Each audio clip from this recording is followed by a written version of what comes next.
Evening and welcome to the program Cinco de Mayo. What the heck does it even mean? Well, we'll try to explain that to you tonight. Most of you know, May 5th, of course. I'm Buddy Martin. This is Meldon Law Monday. Got a good show for you. What a weekend this was. My goodness. Shane Matthews will be here in just a moment. Softball, baseball, two huge days for these teams. What a day. What a weekend to be a Gator. Good stuff happening everywhere. On the program tonight, we'll have Shane talk about Tim Walton and softball team. What a story that is. And, of course, baseball now all of a sudden has stepped it up. Scott Carter will be along to talk about that, plus the new president, presumably, from Michigan, Santa Ono. Franz Beard's got more on the national championship afterglow. And Dan Bond, who is a veteran fan and a writer of softball, will be coming along to talk about how these Gators have emerged and what's going on there. Stay tuned. All coming your way on Meldon on Monday right here on the program. Glad to have you on this day and this night. It's going to be fun. It's been fun all weekend, and it's going to be fun tonight. So jump in and give us your 2 cents worth. Shane Matthews is on the other side after we open the show. Yes, it's time again for Buddy Martin. Call him up and tell him what you're thinking. But be kind because he's doing the best he can. Better, stronger, faster. Mama says that alligators are ornery because they got all them teeth but no toothbrush. Hey, what if the voice calls while you're gone? Take a message. Bye. You ready, champ? I'm ready for this my whole life. I'm incapable of small talk. But that's why you love me, right? Kind of intimidating to be in the presence of so many great athletes.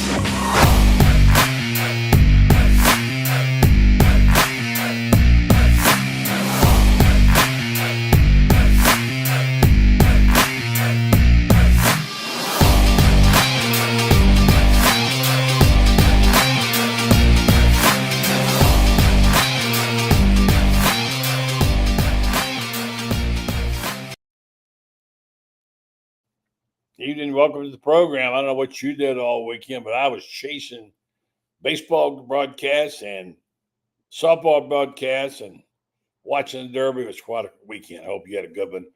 Let's don't mess around. Let's get right to the business of Mr. Shane Matthews. He's the host, of course, of Pot Up with Matthews, highly successful show. He's the man, number 9. His horse didn't win this week, but mine didn't either. Shane, you didn't get your guy home. I thought you might, but you didn't. And you had a little thrill there. My horse was second, journalism. Okay. Yeah, no, I was pulling for Sandman and for the 9 horse, but no luck there. Yeah. Well, hey, that's horse racing, right? That's right. Hey, Shane, just to educate you and me both, we could use it. You know what Cinco de Mayo is about, probably, but there's a lot of misnomers. And given there's so much bad will in our allies these days, I thought I'd educate myself a little bit to get it correct. And so we'd start off on a good note. Mexico's Independence Day is September the 16th. It was on that. It's not this day. It was on a day in 1810. A Catholic priest named Miguel Hidalgo Castilla made the first claim for independence from Spain. Mexican Independence War lasted 11 years. 11 years. Anyway, so this is not. It's not that Cinco de Mayo, which we know, of course, has something to do with one of their wars, correct? I'm not sure, but I can find that part. But I know the Independence Day, which I thought it was, that was not it. But we're researching some more, and we've got smart people on here. They'll be telling us in no time flat, catching us up. But I never understood why we celebrate St. Patrick's Day or Cinco de Mayo in America. Well, because there are a lot of Mexicans here. Well, I guess, but I guess. Wait a minute, I'm Irish. Don't tell me that. I'm an Irishman. Okay. Oh, okay. What do you celebrate, Shane? 4th of July, buddy. 4th of July. Well, I mean, besides that, we all celebrate. Well, I don't do anything for St. Patrick's Day. I don't do anything for Cinco de Mayo. I don't either. So, but I respect it. I have a right to do that. Yeah, that's their thing. I have no desire to do anything for it. Yeah. But you have to celebrate what the softball team did this week. Man, oh, man, what a show, Shane.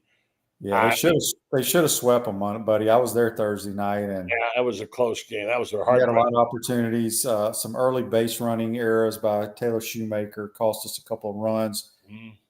Jocelyn Erickson threw out a runner, but Holtorf didn't put the tag on her. I mean, clearly beat the runner. Yeah. And then the very next pitch, the girl that would have been we would have been out of the inning. Yeah. Like 2 pitches later, base hit, it scores a run. So, look, they have a chance. They have a chance to win the national title, and got to pitch well. And it was good to see Rothrock pitch a little bit better. Mm-hmm. But now it all starts. I think winning the SEC tournament is going to be way harder than winning the national title. So we'll see. Well, I mean, the setting, I wasn't there, but I'm told by Lauren Meadows and others, and you were there on Thursday night, that the whole Kendra Falvey show was fantastic. Oh, she saw makes the plays. catches. It's ridiculous, the catches she makes. Yeah. I mean, the 2 plays she made there were world class. And she didn't get the golden ticket. Now, I'm not sure I know what that is. I guess that means you get picked up for the professional women's softball. Yeah, I think if I'm not mistaken, the golden ticket, I think only like 6 or 8 girls around the country get those, and that means you're guaranteed to be drafted. Yeah. I thought Kendra was going to get one. I guess can't get one now. The season's over. Give it to the other girl. Yeah, Corby Otis, she's had a tremendous career as well. She's an All-American, but I don't know if they've had the draft, but if Kendra Falvey's not drafted, something's wrong. She's one of the greatest athletes Florida's ever had. Yeah. And her hitting hasn't been up to speed. She had a rough weekend hitting the softball, but boy, her play in the outfield was spectacular. Tell me, Shane, you were there. Lauren Meadows explained to me how great the crowd was and how the parents all get together and they party it up, and it's just a great setting at the softball. They had a big crowd, and I noticed that even the Oklahoma coach, Patty Gasol, said she talked about what a crowd they had and how it was to overcome the crowd. So that's getting to be quite a little venue there, and one that guess what, Oklahoma, you're in the SEC now. Well, Gator softball is equivalent or right behind Florida football on a Saturday. There are more people that attend those games. If they had a bigger ballpark, they would sell it out. Yeah. If they played at Conjuring Ballpark, it would be sold out every game. Yeah. It's unfortunate they don't have a bigger ballpark. They've added on a couple of years ago, but to me, it's the best sporting event on campus. Yeah, it's really become quite a fun thing, and all the girls are stars now too. By the way, not a bad weekend for baseball. First of all, I want to tell you how difficult it is watching and following this, because I'm glued to the TV, and I'm watching the softball game. It must be about the 2nd inning. I get up and I go to the bathroom. I come back, and this channel's been changed. And I thought, what is going on here? And I can't find the game. And I flick over to the ESPN channels.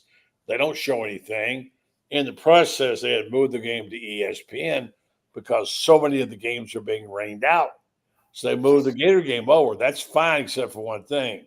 We didn't know where the game was. Some of us didn't. And when you had your VCR, or what do you call your thing you tape with, set to a certain channel, and they change the channel, you don't get to tape it. So I missed the whole rest of the game and couldn't find it. I went back to the grid, tried to find the grid had something else listed, but apparently it was on ESPN, but my TV didn't show it. So I'm not too happy about that. Now comes baseball.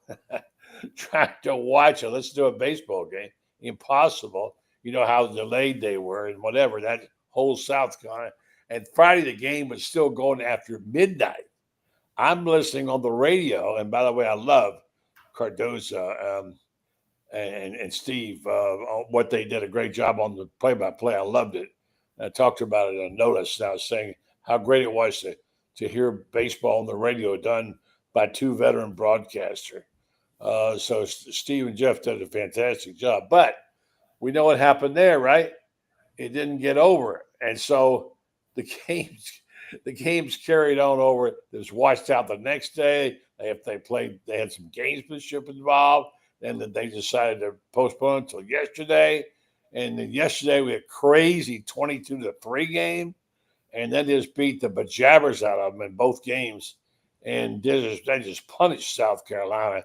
And now they're ranked again. So that was quite a weekend for softball, too, and for baseball. Yeah, I mean, I think we expected to sweep South Carolina. I talked to some people that were there and said South Carolina's just awful. It's hard to believe where that program's gone. You know, they won a back-to-back national titles probably 10, 12 years ago. But it was a good win. I mean, look, Florida's going to make postseason play now. Yeah. There's a possibility they could host a regional. Yes. You got to go play the number one team in America at their ballpark and then come home with 3 to end the season against Alabama. So, give Kevin O'Sullivan and his staff a lot of credit. Give the players a lot of credit to weren't they like 0-8 or 0-11 at one point? They were 1-11.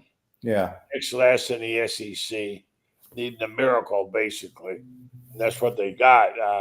They are now, since the start, they're now 12-2, 10-2 in the SEC. With the sweep of South Carolina, the Gators are 33-6 overall, 11-13 in the SEC. They're 2 games out of 500, with 6 games remaining. 3 road games, Texas next weekend, and 3 against Alabama in the final regular season. A legitimate chance to finish break even in the SEC. As you say, they'll host a regional. They will not probably host a super regional. And by the way, the player of the week, two guys coming to life, Hayden Yost and Ty Evans. They entered the weekend with 1 home run apiece for the season. They both hit 2 home runs in the South Carolina series, combined for 16 RBI, 11 runs, and they just exploded, Shane. Yeah, it was. They're playing good baseball right now. They're hot, and like I said, got 6 games left. Important to try to at least win 1 in Austin, and then win at least 2 to 3 at home to close out the year. Yeah. I want to get back to Falvey because that will be one of the great performances we've seen by an athlete. And what a time to have it on your last home game. And she was just so fantastic. And she's so humble. I think Tim Walton said, it's okay to wave. When they're all cheering for you, chanting your name, right? She's so stoic. Walton was praising everybody and about the most complete game with time of hitting, pitching, defense. And the team has a bit of a bounce to it right now. And Falvey said, we flipped the page from April. It's May now, and it's go time. I'm so excited to see what this team does. And we're excited to see her because it's just a rare thing. We've been treated some really great athletes in Florida, and she's one of them. Yep. We've had a lot in softball. And, there's 3 seniors that have played a lot of softball for this team. Falvey, Corby Otis, and Reagan Walsh. Reagan Walsh, I love Reagan her. Walsh may be she's got some record she set this year. I don't know if it's the all-time RBI record. RBI, yeah. Yeah. So those 2 young ladies have played a lot of softball at a high level. Yeah. And like I said, all that matters when you get to Florida and Oklahoma and Texas and Tennessee, their level of softball play, all that matters is postseason play, quite honestly. Yeah, coaches get bonuses for SEC titles and things of that nature, but it's just getting the postseason play because that's all that matters, and find a way to get to OKC. I will say that playing Oklahoma in your final series is pretty dramatic. A team that's won it 4 years in a row, and you got them at home, and you never won a series against that one team. That's as much like postseason as you could possibly get. You're right. That's what matters. And now it's going to be fun. It's going to be fun to watch. And people, I'm telling you, I believe in the rising tide raises all ships. I know Coach Spurrier didn't necessarily believe that. By the way, Dan Bond said the Mexican victory over the French in 1862. That's what he said it's about. So thank you for that. I know it was over one of those wars. Yeah, one of those wars out there. Yeah. So, yeah. So, so now the basketball team and the draft for Walter Clayton. There's still an afterglow about basketball. Shane, are you talking about it much on your show anymore? No. What's the subject? I haven't had a chance to hear it recently. What's the subject? We talk baseball, softball, and golf mostly today because the girls golf team is 4th place right now after round 1, top 5 advance. Yeah. And then the men's golf team starts up next Monday. Yeah. Auburn's top seed, right? Well, in their region. We're not in their regional. We got to go out to Washington. Arizona State's the 1 seed. We're the 2 seed. Yeah, so I saw the latest baseball rankings. Apparently, Georgia's number 1. Oh, really? I have not seen. I don't look at any of the basebal rankings. Baseball America, apparently Georgia. So things happening. Also, Georgia had a big get today in recruiting. As a matter of that 5-star quarterback, Jared Curtis. I know you don't follow too much. I don't follow it either. But this guy was a 5-star from Nashville. They took the Bulldogs over Oregon. He's the number 1 quarterback in 26 class. So somebody said, "Well, is he going to go play for Kirby Smart?" I mean, it's his quarterback coach and Mike Bobo. Is that where you'd go?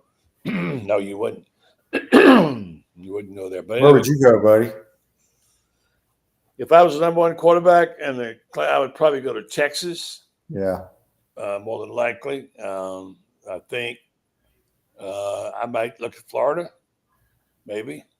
And then, depending on who wants to throw the ball, I'm not sure I want to go to Oklahoma. And I don't know if I want to go to USC. And I would not want to go to Georgia because, first of all, it's crowded. And secondly, they don't have a great offense. I don't know who's your favorite offense. Well, I think a couple of the best play callers and schemers are Steve Sarkisian at Texas, Jeff Brom at Louisville. I think Lane does a good job at Ole Miss. Okay, you probably go to Ole Miss. I really like Sarkisian. I think Lincoln Riley does some good stuff at USC. Boy, he's dropped off the face of the earth. Yeah, a little bit, but that's a great question. I'd probably lean Texas. Mm-hmm. Mm-hmm.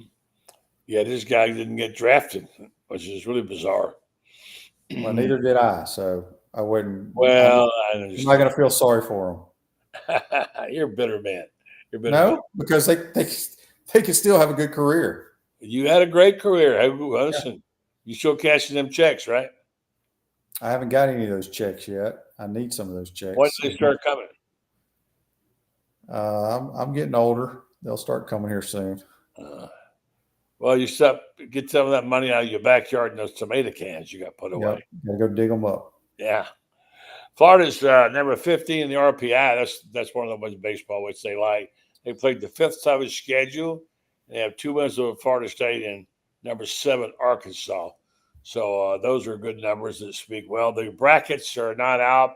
The Tennessean did baseball brackets. I didn't look at all of them, but one of the ones that they projected, they think the SEC will get 14 teams in, just like in basketball. And they, 2 teams, South Carolina and Missouri. You know what their combined win record is? They don't have many wins of all. Maybe 3? I think it's maybe South Carolina's got them all because Missouri didn't have any. I don't think. But there's a regional in Clemson, or they're projecting Florida would go there as the 2nd seed in the region behind Clemson and then UConn and Rhode Island. So I don't know much about how this works. But that's how it's going to be. So, Shane, what have you been talking about? I know you didn't talk too much about that horrible golf tournament, the former Byron Nelson event, where Scotty went 100 under par. Oh, my gosh. Jordan Spieth finally picked up his game and played better the last round, didn't he? Yeah, we talked about it, how they got to do something about that golf course. They either got to move it or grow rough, shrink the fairway, do something. It was ridiculous. But Ricky Castillo, rookie on tour from the Gators, came in 5th. So it was a good win for him. Oh, I didn't know that. That's good. Yeah, that's good nice. job on his part. Big check. And yeah, I mean, the shot making was ridiculous on that golf course. Really? How many times has Scotty won it? 4 or something? No, that's the first time he's ever won that. Well, I thought he won it 3 or 4 times. No, he didn't. No, that's the first time he's ever won it. That was the first tournament he ever played in as a professional. Huh. I saw the great pictures they had of him with Byron Nelson when he was about 9 years old. Yeah. Showed that too. So I think this is win number, I'm jumping all over, 750 for Sully, right? And I don't know the answer to that, but graphic out on it, and they put it out today. It says 750. I imagine that's what it is. Amazing run he's having. To imagine he's been every year what he's done in that program. This year, this program was given up to dead. The 2 great stories this weekend were, first of all, Falvey and beating the number 1 team on your last series and your last home game, and Falvey putting on a show for the great crowd they had, and you were there on Thursday when they should have won too. And the second was this baseball team was dead in the water. They come back and they just hammered the ball all over the ballpark. Their pitching wasn't the greatest in the world, but they just crushed South Carolina. They looked like they could beat anybody, Shane. Well, baseball is a crazy sport. You get it rolling and you're hitting it's all about timely hitting, right? And timely pitching. Right. What it comes down to. Right, exactly. Yeah. So, all right. So, you know anything about the new president? I know nothing. New president? Nothing at all. Apparently, he likes sports, which is huge to me. We're going to get the inside. I know all these people that care about top whatever academic school, which is great. I don't care. You don't care. I know the athletes don't care. You don't care. I know. Well, I want him to address the admissions issue, and I want him to make sure sports are a priority. That's all I care about. That's it. You don't care about academics at all, right? I mean, academics take care of itself, but more importantly, the kids that want to come to school here, that deserve to come to school here, need to freaking get in. It's that simple.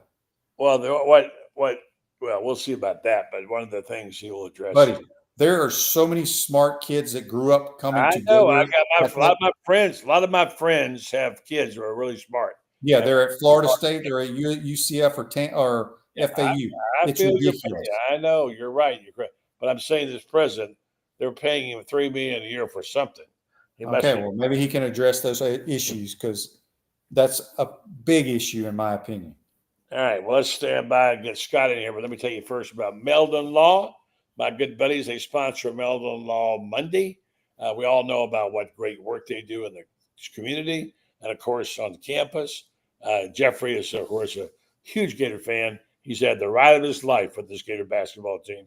His friend Todd has been riding with him, and he's saw pictures of him celebrating with the basketball team out in Texas. It's a great time. And Meldon does a lot for the program. He also does a lot for the community. He is the official injury law firm of the Florida Gators. He sponsors many good things, including this program. He also has a tremendous giveaway program. You want to be sure to check his Facebook, Meldon Law Facebook page. They give away stuff all the time, all kinds of trips, whatever. Meldon Law, they don't back down. This guy doesn't back down either, by the way. Although he's under the weather, I'm glad he's back. There he is right there. University of Florida's president's new emissary, Scott Carter. What's up, Scott? Hey, guys. How are you tonight? Well, you feeling better? I do feel better, man. I got some kind of infection.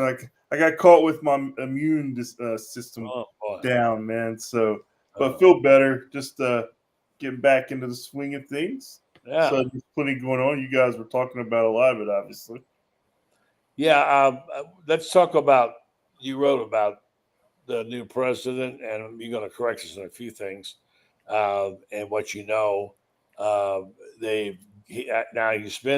He's the only nominee, which the board has to now approve. And I read your piece. Why don't you tell us what you know about Santa Ono, right? Santa Ono, yeah, I've been up in Michigan for a while since 2022 as president up there. And, I really didn't know much about him until obviously I saw the news, started researching him. And a real good friend of mine who I used to work with, he's up at Michigan. He's a Michigan man. He texted me today and he just says, "You're going to love Santa Ono. He loves athletics, interacts with fans. Harbaugh probably would have left a few years earlier without his support. He's a great ally to coaches." So we'll see what that looks like at Florida. But this guy saw it up close at Michigan, and he's a big fan of what he was able to do with athletics. And, when you're school president, I mean, you're going to have your enemies. It's just natural, just like, he's part politician, but he does have a vested interest in sports. He showed that up there at Michigan. And, you look at Michigan and Florida, they're very similar in a lot of ways as universities, the flagship universities in their state. They're very well thought of academically. They have very tradition-rich athletic programs. So I think for him, I don't think anything at Florida will be too big for him. I mean, he's seen it at this level before, and he's obviously had some success up there. And he also dealt with a lot of issues. I mean, the Jim Harbaugh story. Obviously, you guys saw the announcement today with Sharon Moore probably going to face a couple of games suspension next week or next year. So, I mean, this guy has been in the oven, so to speak. So he'll step right into it down here in Florida. And, but first impressions, at least from what I read, are pretty good. Yeah, you're right. That's what I've been reading about too. Now, some people, of course, there's always the naysayers, what have you, are saying he's getting out of town. Well, getting out of town is good because the other shoe is going to fall in Michigan, et cetera, et cetera, et cetera.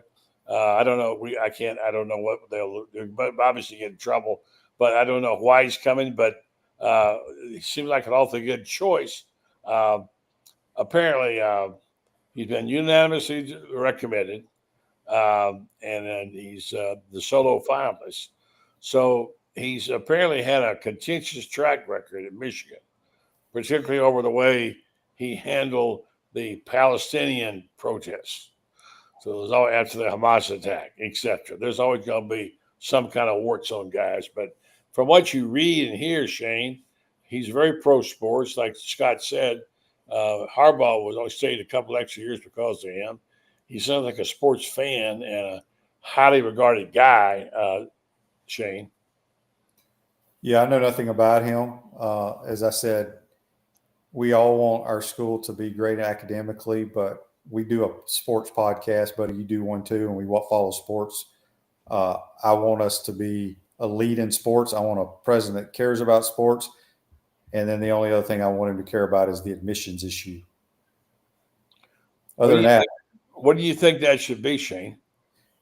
I think it should be when you got kids that are in-state kids that have tremendous GPAs, have tremendous test scores. They do a lot of volunteer, everything you have to get into college, that they get I don't know if priority is the right word, but they need to be accepted to the University of Florida.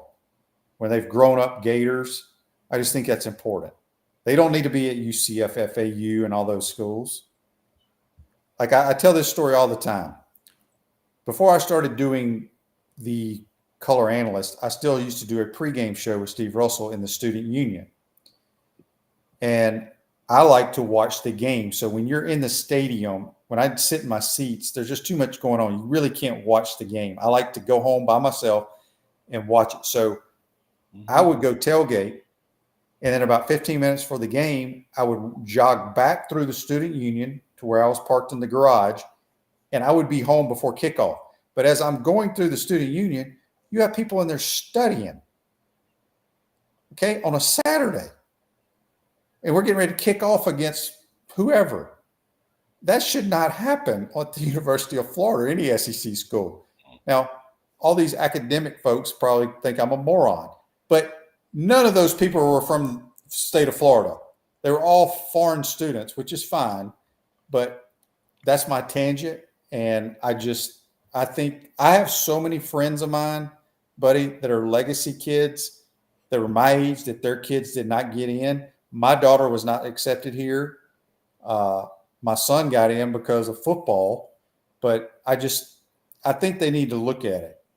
And maybe I'm in the minority, but I don't care. That's just my opinion. You know, for a long time, there was this rumor, at least, that foreign students always had an advantage over Americans or whatever, or out of state people because they had the tuition. But that was later shot down. I don't know if that was true or not. Scott, what have you heard about that? You know, I mean, I've heard those discussions, and I've heard what Shane's talking about, and you know, I know some people who are in the same situation as Shane talked about. You know, whose kid who went to Florida, but whose kids didn't get in, and you look at it on paper and you think, well, how did they not get in? You know, so I do think that's something that has kind of grown in recent years, a little bit more unrest or whatever you want to call it within some of the alumni base, especially the state alumni. And, you know, it is a state university, so I get where they're coming from. And I don't know. I don't know if that's going to be at the top of the new president's to-do list. I don't know how big of an issue the administration of the University of Florida looks at this right now. But it is a common complaint for people who really know a lot of people around the program, know a lot of alumni. I mean, you hear it all the time. So I think it's a relevant topic of conversation for him to engage in. He's having a round table tomorrow on campus, I think from 3:30 until 4:30, somewhere around there, I think, with students and administrators. So we'll be interested to see what some of the topics they bring up, because that's what's going to be on their minds. So we'll see if that's one of them. Franz, what do you hear? I joined the conversation a little late, so I don't. Issues about how well, I know a lot. The guy to get athletes in and have fair standards. No, this ain't got to do with athletes, bro. No. Well, let me talk about the regular student. If you're a legacy and you got good grades, you should be able to get in the University of Florida. Thank you. Period. Yeah. And it's hurting Florida that way, because we've got. I'll give you a good example. I have a very, very dear friend who I played high school basketball with at GHS, and their two kids end up at FSU. Why? Because and they are both Florida legacies from right here in Gainesville, both parents, and the kids went to FSU. That shouldn't happen, particularly with homegrown kids. It just shouldn't happen. I mean, I understand if you pass on a legacy from out of state, okay, because you only have so many positions available, etc. But if you're a legacy in the state of Florida and let's say you got a 3.9 or a 4.0, maybe your SAT scores 70 or 80 points less than some of the others. That doesn't mean you're a bad student. I mean, heck, I graduated, 710th out of 711 people in my graduating class, but I made a 1550 on my SAT. So, I mean, goodness, I mean, you got to make exceptions. I couldn't get to school at Florida now, and I mean, just couldn't. Welcome to the club. Yeah.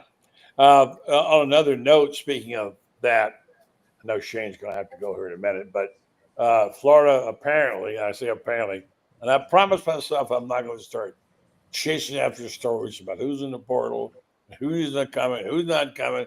It's just a crapshoot anyway. But this was talked about a lot and written a lot about, and it's the guard from USC that everyone was depending on.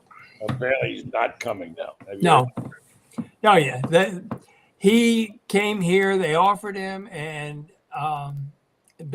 from what I understand, he hemmed and hawed around, and they said, "Hey, you either with us or you're against us." And when he couldn't make up his mind, they said, "Fine, we made up ours."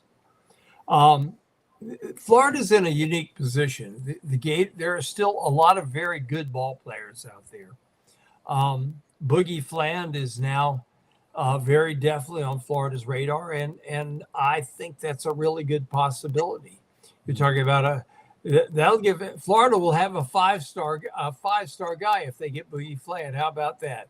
I saw a ridiculous comment today online about Florida paying Boogie Fland $7 million. No, that's not going to happen. They're not even going to pay the entire roster $7 million. I know that name was worth something, Boogie Fland. I mean, my gosh, you'd have to get a bonus for that. By the way, don't you like that? He would be ideal because he's a point guard. He's a point guard who can play off the ball, and Xavier Lee is a point guard who can play off the ball. The thing I love so much about Xavier Lee is because he comes up in that Princeton offense, and he's constantly moving. He knows how to get open. But now you put him in an offense that's like Princeton on steroids, and this is a guy that could probably average 22, 23 points a game next year without a whole lot of effort, more than what he's been giving at Princeton. But they're going to get another point guard. I think they're going to pick up 2 international kids. They're going to kick up. I feel certain they're going to get Ben Henshaw, who's one of Alex Condon's buddies. He's a 6'8" kid out of Perth, Australia. Can play out on the perimeter. Can play the high post. He'll remind people a lot of Tommy Hawk the way he plays, and he's still growing. I think they're going to pick up a big Slovenian kid. I really believe that they've got a shot at this big Slovenian kid that they've been recruiting for 2 years. And so Florida's going to be fine. Florida's reloading. Florida's not rebuilding. Florida is reloading. Yep. And, don't read too much into Chinyelu getting a G League combine invite. He's out there trying to figure out what he's going to need to do to play. G League, he'll make more money at Florida than he can in the G League. Let's just put it this way. All right, I want to come back to a subject that I've discussed with Shane a little bit, but now that we have this illustrious panel together, I want to flip this over and get Shane to wake up and so he can participate in this. It's past his bedtime. But here's the thing. It feels like, and we use this cliche all the time, the rising tide raises all ships. A lot of things lately, and I think it's a fact that since the basketball team started to won their championship, the baseball team's been on fire. The record's like 12-2 or something.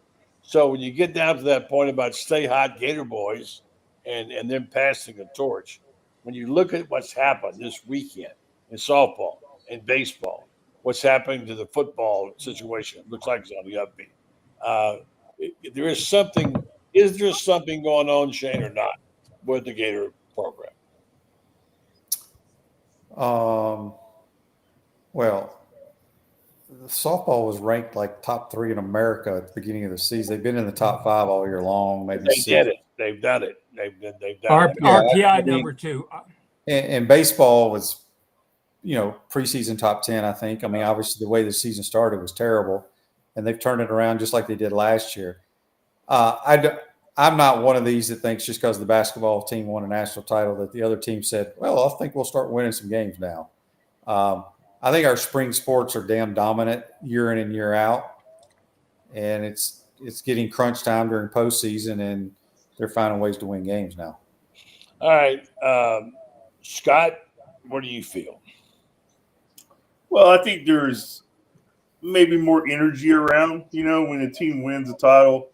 They're all in the same building, a lot of times in the Hefner complex, sharing dinner. They talk to each other, all these athletes for different teams. So I think that you could be inspired by that. If I was 18, 20 years old and I was playing sports here and the basketball team just won, that'd give me a little boost to see if I could go out and maybe make my mark. I'm not a big believer in, it carrying to other sports. I mean, basketball is basketball. Football is football. All these sports are different. They all have their different cultures, different coaching approaches. But I do believe the energy, that can serve as some inspiration for sure. And that energy was there in the legacy gift from the basketball team who came up with Stay Hot Gator Boys. And that seems like that's a T-shirt, and there's a lot to that. Franz, do you feel anything there? I think here's what I think happens, buddy, is I think you get a team that wins a championship like this. I think fans get really enthused and you start seeing big turnouts and you get a lot of energy in the ball yard. And I think that more so than, okay, the other team wins, so we've got to win. I think it carries over from the fan interest. All of a sudden, everybody's here wanting to see something Gator or have a piece of something Gator. And I think the packed houses, I mean, everything's packed. Lacrosse packed the other day. Baseball packing the stadium, softball packing the stadium, etc. like that. I think I think it carries over. I think the enthusiasm that you get, it creates some momentum. I mean, I'm writing about it tonight about Florida's come from behind wins. One of the come from behind wins, although it's not going to get a lot of credit for it, is the win over North Carolina. That North Carolina only led by 4 points, but they had come back from 17 down. So to come back from that, to quell their momentum and come back with all those Carolina fans in the stadium, and all those Carolina fans in the Charlotte Coliseum had a lot to do with Carolina coming back from 17 down to take a lead and look like they were going to beat the Gators. And that was back in December. So fans do have an influence. I got to tell you what, I'm watching, I'm on injured reserve, so I'm watching ball games on TV, and I'm watching the softball stadium, absolutely jam-packed. They shoehorned them in for Oklahoma. Then I go over and watch baseball up at South Carolina, and this is a place with a beautiful ballpark, and it's got a history of winning back-to-back national championships in the last 15 years.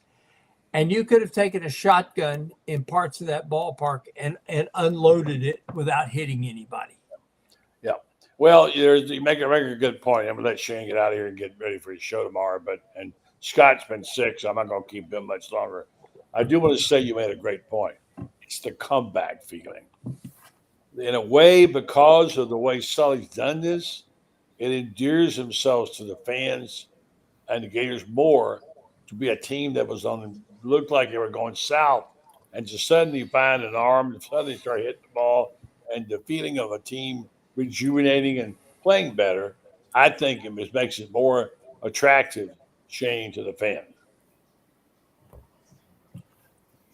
Yeah, I agree, buddy. I mean, look, I just think, as you said, when teams win, as Scott said, these guys, they eat, they study, they go to study hall together, all that kind of stuff, and they feed off one another. But in reality, it comes down to you playing your sport and trying to win games. And when you look at our spring sports, lacrosse has had they've had a great run the last 5, 6, 10 years. Softball's been damn good every year since Tim Walton's been here, pretty much Sully. And track's going to do their thing whenever track – I can't ever keep up with track season and gymnastics seasons. Those two seasons confuse the hell out of me. We're pretty good at those schools. At those sports. That's the bottom line. What are we talking about tomorrow, Shane? Who knows, buddy? We'll see what happens and what all the great listeners, what questions they have for you, buddy.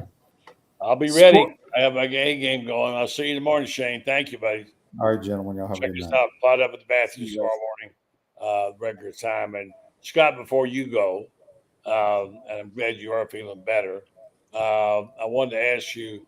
I had a question for you over there. The subject matter of persona of people like Kirk Herbstreit. I bring him up today because I think what all fans want is their announcers to be in touch with the human side. Mm-hmm. And Herbstreit, who was known to be kind of a hard-ass when he first started, now it's really softened his image. His whole story about his dog, Ben. You guys follow that at all? Oh, yeah. Yeah, Ben, of course, is a golden retriever. He was dying. He took him on the road with him for almost a year and took care of him. Now he's got one just like him called Peter. He's taking around with him. And he also just announced a new member of the same family who was a 3-month-old golden retriever named Bo. So here's the thing. That humanizes him. And one of the things that my family was impressed with is how Herbstreit looked after Lee Corso. After the stroke, when the Corso came on, you worried about Corso getting mixed up or losing his place, and Herbstreit was right there with him every step of the way. I think he ingratiated himself with a lot of people with an act of human kindness. I think he's a very popular guy right now. You guys agree with that? As long as he's not talking about the Gators, I think everybody would. I think as soon as he starts talking about the Gators, there's a lot of people who still remember 2006. You know? Yeah, I wrote a book about it. I know, and I remember a lot about how he tried to ram Ohio State, Michigan. But look, that's something. I think we're talking about the kind of person he is. Oh, you know, I agree with you about the kind of person he is. But opinions are just opinions. You know, that doesn't matter. But the kind of people you're talking about, I think we don't talk about enough, Scott. The kind of people. You met some really great people.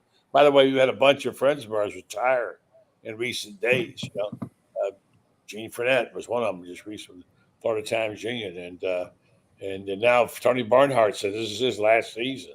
Yeah. I don't know. I mean, Fournette and I are not that good of friends. I work with him, but Tony and I were. Tony Barnhart is pure gold. He's as good as it gets, and he's got a guy that he's so objective that most people don't know he went to the University of Georgia.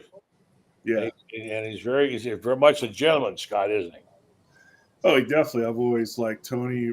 Grew up reading him, obviously, and you know, in his day, he was a huge influence in the coverage of college football in the South when he was at the Atlanta Journal-Constitution, and now you know more guys like Herbstreit are more prominent because of ESPN and TV. Yeah. And I do. I mean, I know. I've always kind of liked Herbstreit.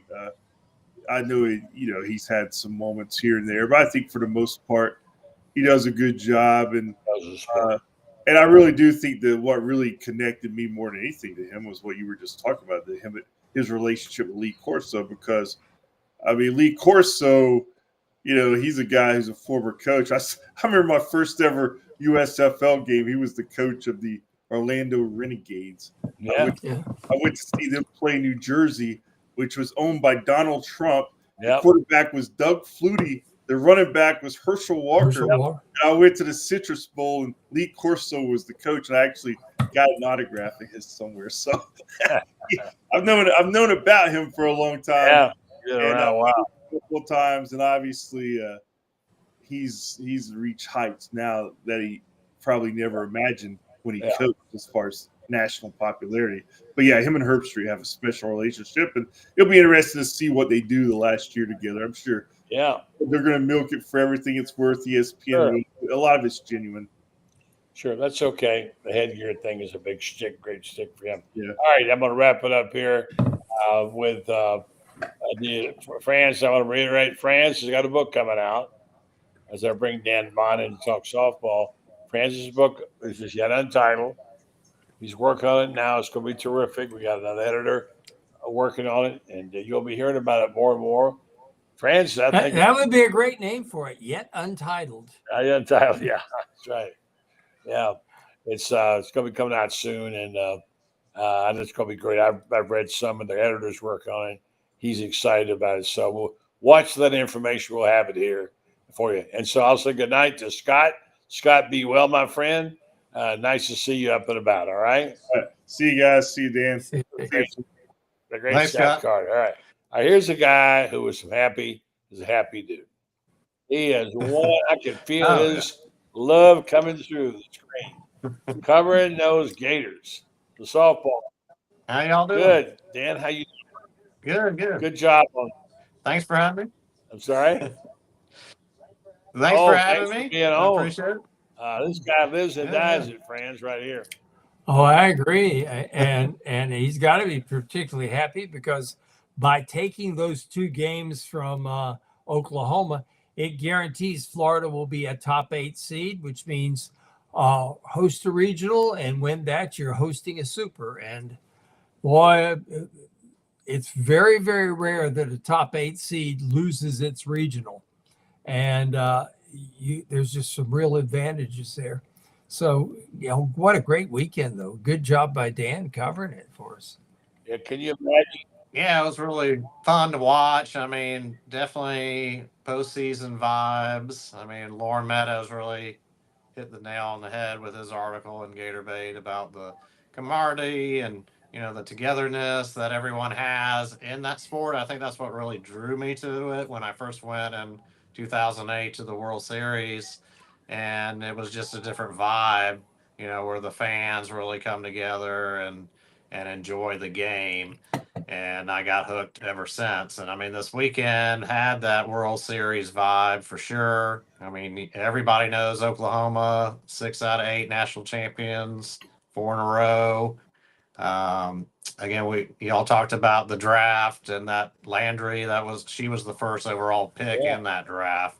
So to get, a victory against her and a good game in game 1 against her says a lot. Obviously this team is geared for hitting 1 through 9 and have some really, really good players. But, you have somebody with Falby where you would say maybe last year, if she goes 1 for 7 or whatever she was, not great hitting, they weren't going to win. But really her defense and those 2 victories just really turned the momentum, especially that third game where she had the early home run robbing and then the run out where that was a double or a triple that she stole from that hitter. So I mean, really neat to see, and hit on the fans being packed in there. It's great to see, out there, Oklahoma's no slouch in hitting the ball. So Rothrock doing well, and we really haven't talked about Hammond's coming in there in that second game. Absolutely, her best outing of the year by far. Oh, we lost fans. But yeah, she was. That was a big surprise to see her start because that was only her second start in an SEC series. I mean, it really reminded me a little bit to go way back of the 2014 series when Florida was playing Bama, and you had Gorley come in that second game where they had to win, where Hannah Rogers was pitching, and here comes this freshman who was good but hadn't really been in the spotlight, and Walton saw something there and pitched her, and they ended up winning that title. I feel like if she can come in and give some valuable innings and get some outs, I mean, she got a lot of those kids out. So I mean, it's setting up nice. The SEC tournament is laid out great for Florida.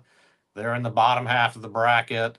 I definitely would say the top half is the hard half, where you got a really hot Arkansas team. You've got Tennessee up there, and you've got OU up there, and Florida just has to take on the OU Missouri winner.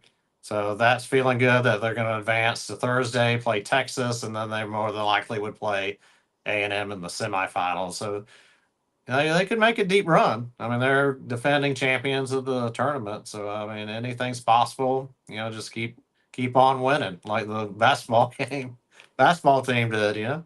Who says you can't win the SEC tournament and go in and win the whole thing out in Oklahoma City? Anytime you be Oklahoma, it's nice. But when you live in Dallas and you're living out there with those people, and you hear Oklahoma,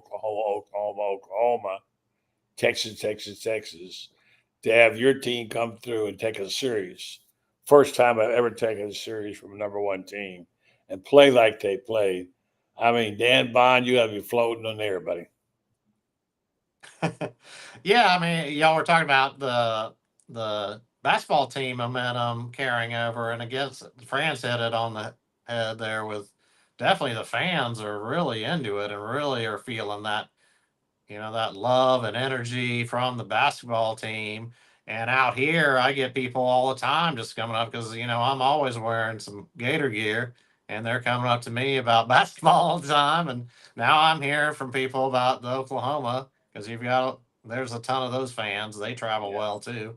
So I mean, it's definitely a great time to be a Yeah, it Gator. is. In RPI, 8 of the top 10 teams in RPI are from the SEC. I think UCLA is in there and Florida State, and those are the only teams that broke the top 10 in RPI. Florida's number 2 RPI. So the Gators are. I think the Gators are. I think they clinched at the regional and super regional.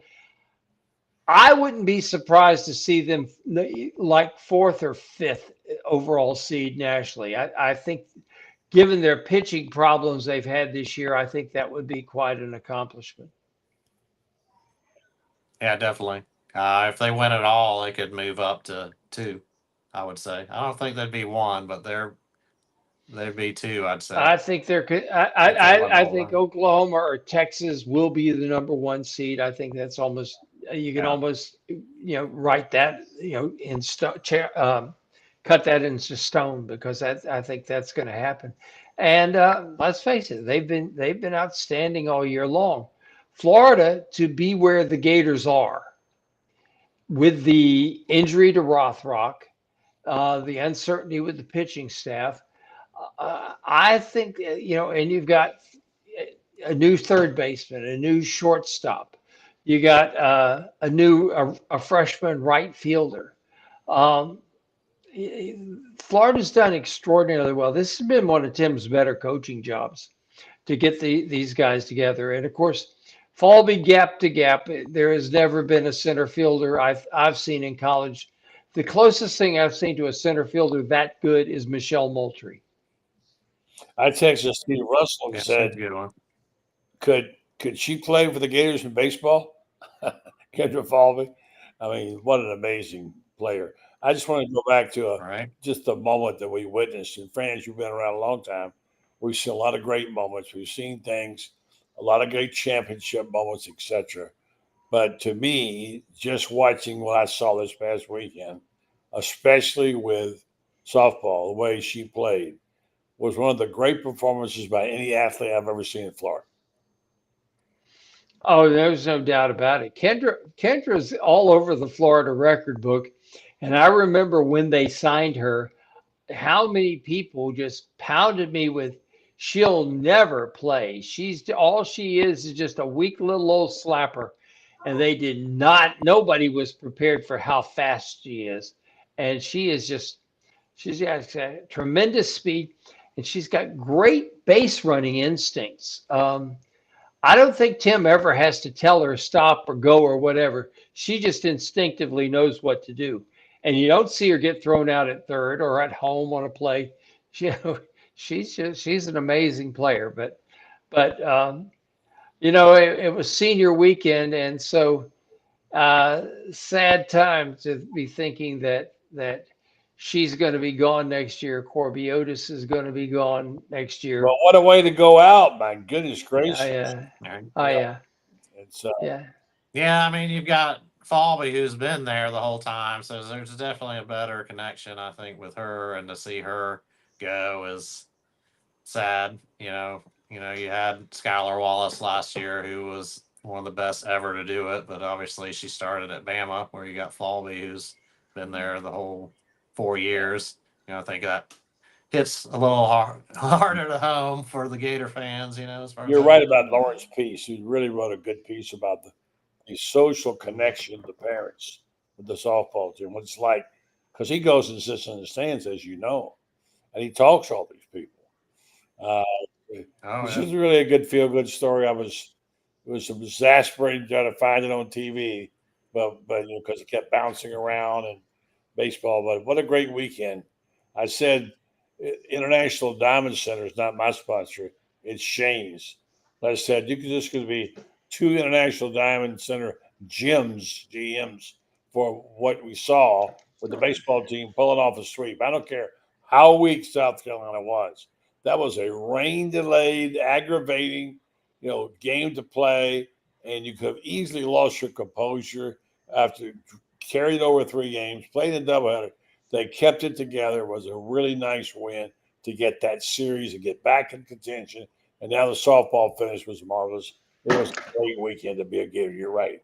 Dan, great job out there covering, buddy. Appreciate it. And Thank Franz, you. any final thoughts Thanks on for having me. basketball or Yeah, Desmond Claude is out. Like I said, they're going to get a point guard.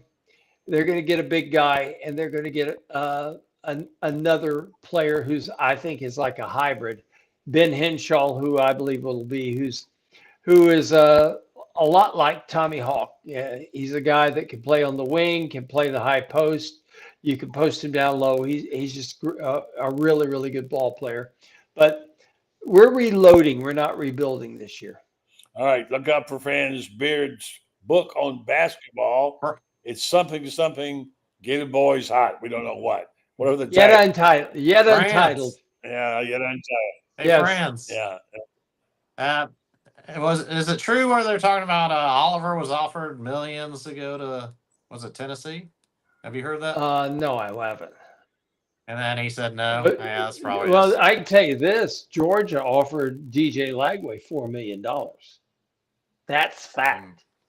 They did offer him that, and he kind of looked at it and said, "Why?" I mean, that if he went there, he'd have to the stigma of living for the rest of his life, having to tell people he went to school at the University of Georgia. That alone is, I'm sorry, but why would you admit to anybody that you're a poodle for life? Not prejudiced about that at all. No, I'm not. I despise them, and I have never, ever, ever hidden my feelings about Georgia. I despise them. We are aware of it on this program. We know all about it. I mean, the core of my being, and it's funny because I have a friend of mine who's a pastor who's the biggest Georgia fan in the world, and he says, Franz, you're supposed to forgive, because I was there in '68 when Vince orders the center to kick.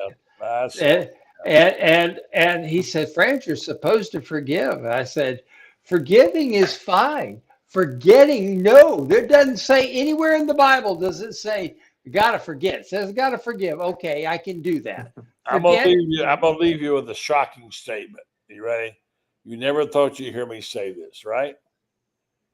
Stephen A. Smith, who I know many people don't like, or hold on. He's very successful, makes $10 million a year, whatever.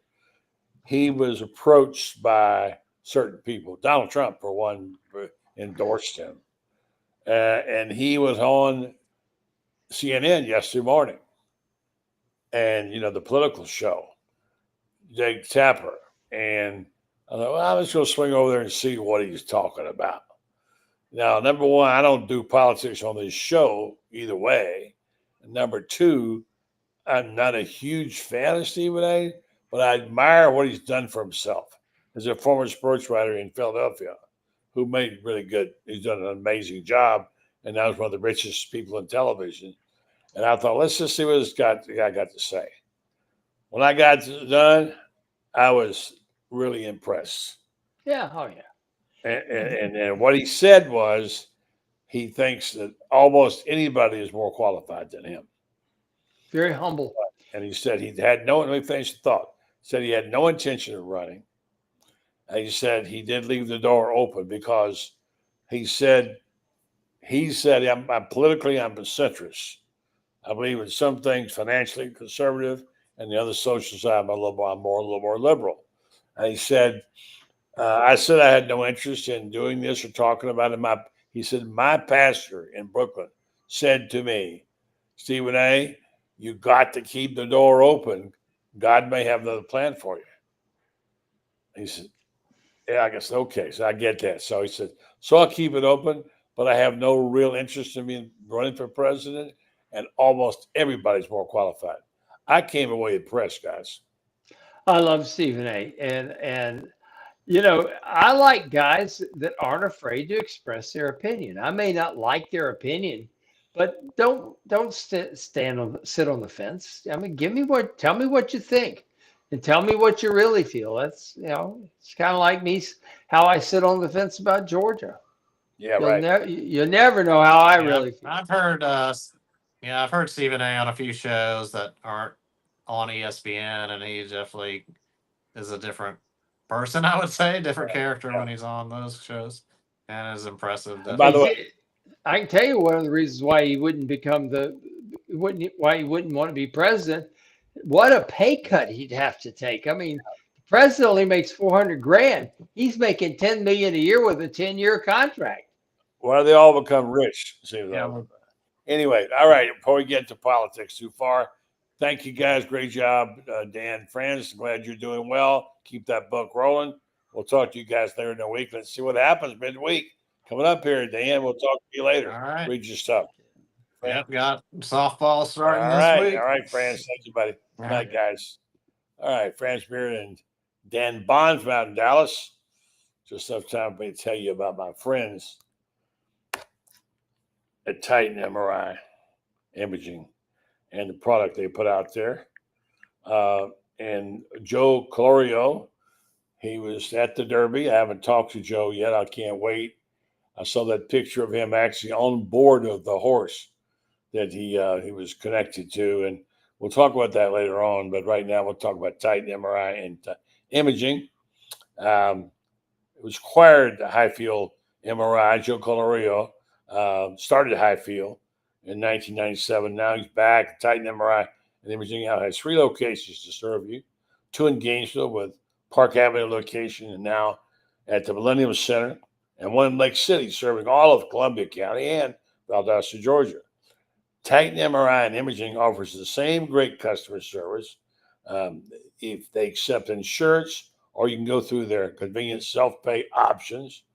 They offer MRIs, CAT scans, X-rays, and ultrasounds, easily scheduled with lots of options, including evenings if you can't make it during the day. Larger MRI machines for patient comfort. Titan MRI and Imaging, check them out. Many locations to serve you, soon coming to Marion County. Thanks for their sponsorship. Better next time at the track, Joe. All right. Thank you for our usual suspects tonight. Great to have Shane back and see Scott Carter back in the saddle, and, of course, Franz and Dan. Thank you for listening, you for watching. And we'll be back tomorrow night. Not tomorrow night. Tomorrow night we'll have we won't be hosting the show tomorrow night. And I'll be back on Wednesday night.